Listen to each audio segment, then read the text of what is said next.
Welcome to Chiefs Out West. We are your host, Kia. And I'm Butch. We are here to talk about the Chiefs' upset loss to the Tennessee Titans 32-35. Butch, if I told you the Chiefs punted only once and the Titans had one fumble and four punts, what would you think? Yeah, I would have told you before that game that Tennessee got blown out. There's no way they get to do that against our offense and not get blown out, right? Yeah, but unfortunately, uh, you know, they still lost 32-35. Where do we begin? Where do you want to begin with this? Look, so there's going to be anytime the Chiefs lose, like we know, there's a lot of talk about what did not happen with the Chiefs that could have happened otherwise, and what was so wrong about Andy Reid and this part of the offense, and they're all Mahomes. I'm here to tell you, Key. I watched the game. That it's not the case. It is most of what we're hearing out there about why the Chiefs either lost this game or will lose in the playoffs. I don't think is actually going to be the case. And let's talk about some of those positives. Can I go first? Can I say something that I really liked? Of course. Andy Reid's play calling worked a large majority of the time. Not just the first 10 to 15 scripted, not just the first quarter. For 4 quarters, Andy Reid called run plays that average about 3.5 to 4 yards per tote. Damian Williams, outside of that one fumble, was having a good game. We were running the ball in between the tackles well. He was gaining 11 yards on first down in the third quarter, which tells me that even after the fumble, he didn't lose his confidence. And he didn't lose confidence in him. He gave him the rock some more, and he still delivered. Darrell Williams delivered on runs. So first thing is, thank you, Andy, for running the ball. Thank you, Chiefs, with a banged up on O-line, with an O-line that probably would have started one of their tight ends at tackle had they lost anyone else, ran the ball effectively. Right. Honestly, we got to understand like Titans is still a good defense, and they're a really good defense, and we're playing them at home, even though it felt like it was a little bit of more like half of it was Arrowhead, but yeah, they had a good defense, and honestly, like we the whole time, every time they had the ball, they moved the ball well, and yeah, Damian Williams ran at least 4 yards per carry. That's really good. And we did run the ball a lot. I was actually very surprised by that. And and really, and like you said, it really doesn't matter who our offensive line is. They ran the ball. They protected Mahomes as much as possible. And honestly, I'm just very amazed at Patrick Mahomes, man. He comes back from this injury and hurts it, and it just acts like nothing ever happened to him. He's still like he was still confident. He was still being very patient with the ball, waiting for people to open up and hit the open man. He didn't. I can tell he did miss some throws in the beginning of the game. I think one to Watkins, and I think maybe it was a drop by Demarcus Robinson on one, but he was very exceptional. And yeah, like the play calling and the offense kept us in the game. They were rolling every time. I mean, we only punted the ball once, and another play was another drive. I believe was a fumble. So we were highly productive, and so I think offense is offense. We did an exceptional job, and I think that was really great. And I think with the defense, they like last year we were complaining that the defense wasn't like allowing the other team to punt. We were not giving the offense any chances. We were not able to like stop any offenses, but we did it. Like I don't we gave them opportunities to score. So I don't even but we have to look at the stat line. Oh, Derrick Henry ran for 188 yards, Yeah. Yeah. I don't know. Yeah, I agree with you. They played really well in both sides of the ball. Yeah, it's just sloppy things. This happens in the NFL all the time. I'll even tell you one of my notes.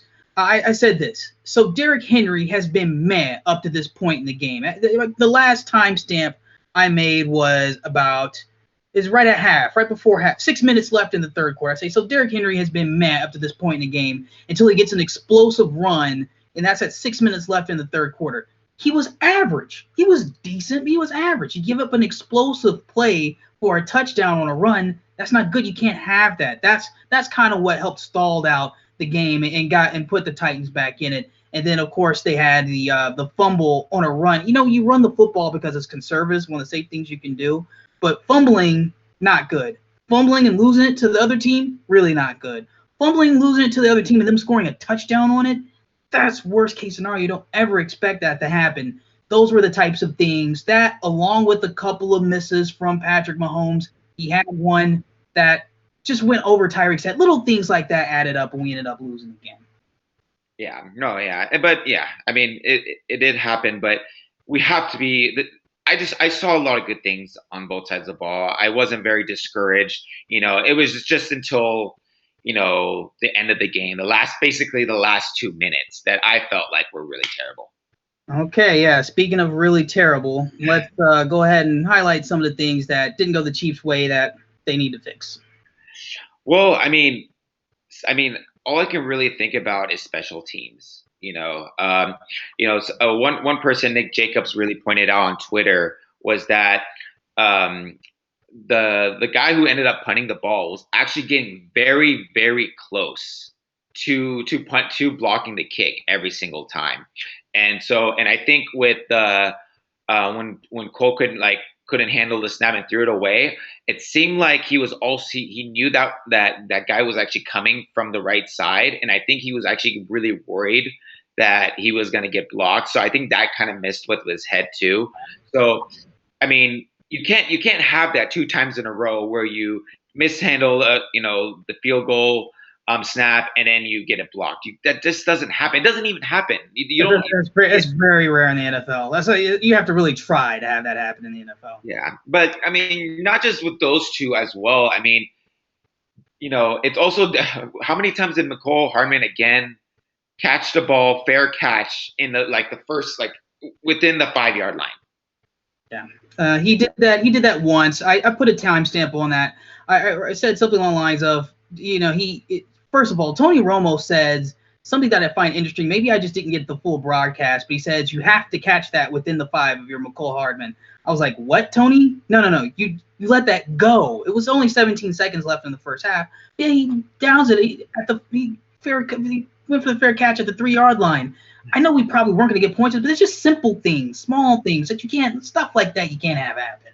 Yeah, exactly. But I don't know. It just seemed like we just choked. We freaked out. Everything was just crumbling down. We just for some reason lost momentum when we had momentum. And honestly, that was just the one of the terrible things that I could point out was just the special teams, because if you made one of those field goals successful, the game would have been over. We would have won. Yeah, exactly right. I mean, you're right. In special teams, not only is it bad, I'm not sure if there's a fix for it thus far, man. I'm still seeing the same stuff that we were talking about at the beginning of the year. Guys not being in the right positions. It seems like you mentioned, special teams all of a sudden isn't going right. In times where it was fantastic for us, there's holding penalties on kick returns. We're not getting snaps off properly. Harrison Butker misses an extra point. I'm very concerned. We need this third phase that's part of keeping us dynamic, keeping our offense dynamic as well, even when it's not doing well. You set up good field position with your special teams, and that's how you really put pressure. That's how teams end up not running on us, is when we start mixing the offense with the special teams, and it just didn't work. All right, here's another one that I have for you. Sammy Watkins this was a bad Sammy game. Sammy might be hiding something. He might be a little more banged up than what we thought. Probably came back a little too early for this hamstring injury. There was one play. There was a few. One, there was a high pass to him. It was a little tall from Patrick Mahomes on 3rd down. This was a 3rd and 8 on that square end. But it wasn't that high. Get off the ground, Sammy. Make that catch.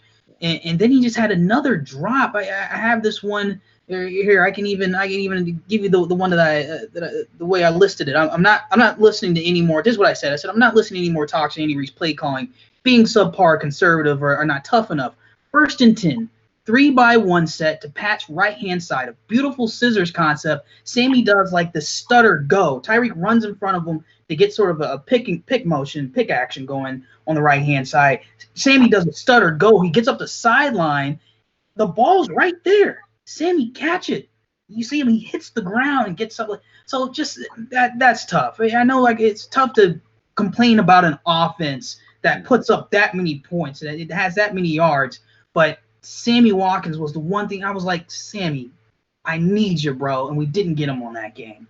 Yeah, and I actually kind of I think we were sitting in the stands and I kind of mentioned to you and I was like, wait, why is Watkins out and Hardman came in? Like, so I think we'll see it in an injury report this week, and he's probably going to be limited. He probably even might miss the game against Chargers. Yeah, and one of the drives that we did have that we were like driving down, we were in the red zone. I think we ended up kicking a field goal. Was those two offensive penalties we had. One on I believe Kelsey and Hill, and the one on Kelsey I think was questionable. The one on Hill, like try to like act like he wasn't picking the linebacker. I don't even think it would have mattered. He could have just stayed in front and tried to look like he was getting the ball, but he literally just ran right at the linebacker and it was like like come on. We gotta make those. I mean, I know Starwick is a good player, and he did a lot of good things. So this is very just little being nitpicky, but you know we got to make sure when we're doing those picks to make it look like we're not actually picking them. Yeah, act like you're getting the route. Maybe get a shoulder in there, but you can't run right into a defender. It's Yeah. But I mean, just on the offense, I mean that's what I would say. But one thing that we did a second time in a row was when the other team was charging, and Titans were on the 1 yard line, and they were doing the hurry up offense, and believe we were trying to substitute our players, and at one point we only had 10 players on the field on defense. This is the second time in a row. Last week it happened against the Vikings, and they got an easy touchdown. And this again, they freaking had I don't know. It was called like the B cap was wide open, and literally Henry just walked into the end zone, and we didn't have that one player, one lineman to like cover that space up. And so I know this is a new defense, but Spags has to be aware of that. This is second time in a row, and that's an easy touchdown. There's going to be times in the playoffs where that's going to happen, and you got to make that stop. Like our players got to come hungry. Our players got to be at the right spot, and so. Just being a little like, I want to be tough on, Spags. He's done a really great job, I think, with the defense, toward, since the, that first 4 or 5 games. But this, I've seen this second time in a row, and it's kind of embarrassing. And I hope it does. I hope he cleans it up. Yeah, it's tough because the drive before that, the offensive drive before that, Chiefs stopped him. Yeah. With 2 minutes left in the fourth quarter. Titans got the ball back. We stopped the run. Tannehill misses a throw to A.J. Brown. The offense gets the ball back again. It's just that Patrick Mahomes has to, on a 3rd and 2 play, Andy calls a tight end screen to back up tight end Blake Bell. It goes miserably up. That's probably the one call where I'm looking at Andy. I'm like, no, Andy, why? You had called such a great game. Patrick has to take a 5-yard loss on a sack, and that's what led to the that unfortunate muff fumble from Dustin Colquitt, where he has to throw the ball away and gets an intentional grounding penalty that gives the Titans the ball back with great field position. That's why I said after the game, man, we really didn't want to win that one, because stuff like that, that's Pee Wee League, man. Really, yeah. Pee Wee League. Yeah, and that's where people come up with Andy Reid should get fired. Andy Reid should be gone. Andy Reid this, Andy Reid that. And, yes, there has been times, towards the end of the games where he played, I don't know, he had the right plays for, during crucial times. And, this is one of them. We could blame him. But at the end of the day, we have a kicker who can kick from 50 yards. So, shouldn't have got to this point. It should have never gotten to this point whatsoever. Right. All right, well, how about this, man? So we had one bad game, okay, in a game where we probably played decently outside of a few spots. What's gonna happen for the rest of the season? How did the Chiefs in the regular season and get into the playoffs, if at all? Well, listen, like I think kind of what you mentioned before. I don't think this team is terrible. I don't think both sides are even that bad. I think defense is average at best. I think, you'll have some slip-ups, you'll have some good or bad, but they will stop the ball. They will cause, the other team to punt, maybe some turnovers, and especially when we get Fuller back, that adds another team, another, you know, good cover cornerback, so we'll be stronger. And then with our offense, we're going to be dynamic. This is Mahomes' first game back. He's just going to get better and better and better. And our schedule going down is not that bad. We got the Chargers. Chargers, let me tell you, Rivers is not who he is. I mean, that game against Oakland was just pitiful and really embarrassing. Like, he couldn't throw the ball. If it wasn't for that running game, Melvin Gordon and Eckler ran their ass off that game. If it wasn't for them, he wouldn't. I mean, they wouldn't even have gone close. Their O-line and pass pro was getting obliterated. I can't wait to see Chris Jones and Frank Clark in this matchup. Yeah, and this should be a game, and I want to say this should be a good game for them, especially Frank Clark. This could be a confidence booster. But after that, we have the Raiders, who, I don't know. I'm still not. Come to Arrowhead, Derek Carr. Yeah. Go ahead, come to Arrowhead.